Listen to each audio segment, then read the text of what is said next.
jirti bakkiidha moo akkanaaf himimee ati uumaa namaa hundumaa qabatti uumaa namaa hundumaa qabatti ijji si garte jalalaan faayamti nama shoorargeessaa ifaan fuula keeti onne toboo harsa foklaata bikeeti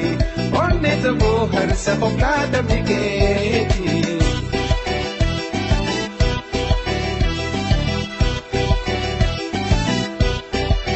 Tanto bifaa himantee hoomaan fakkaatti akkaan galee rafuu murtii koo beekeeti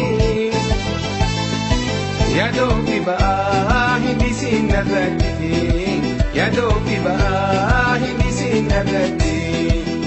ijji si garte jalalaan faayamti nama shoorargeessaa ifaan fuula keeti onne toboo harsa foklaata bikeeti onne toboo harsa foklaata bikeeti.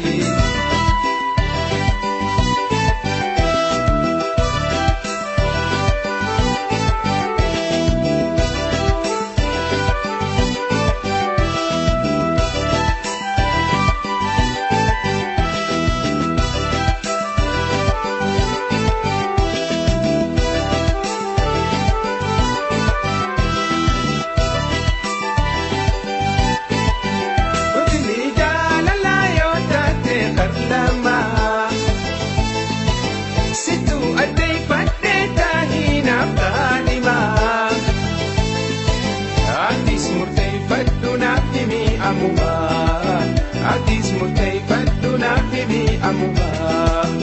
ijji si garte jalalaan faayamti nama shoorargeessaa ifaan fuula keeti onne toboo harsa foklaata bikeeti onne toboo harsa foklaata bikeeti.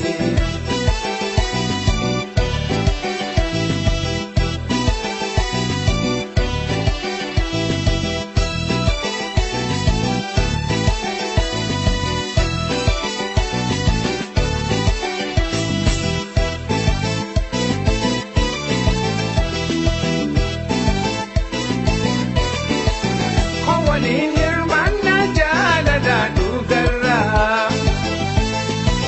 fadhiin sirraa qabuun siif ibseetiin jiraa hireen kadhaan taatu goda rabbii hiraa hireen kadhaan taatu goda rabbii hiraa ijji si garte jalalaan faayamti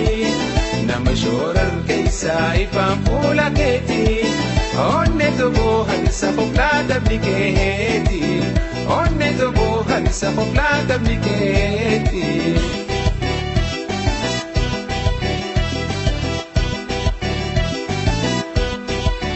Kutinii jaalalaa yoo taate harlamaa situu adeeffadhee taahinaaf kaadhimaa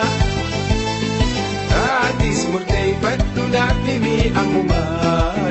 atis murteeffadhu naaf himi ammumaa ijji si garte jalalaan faayamti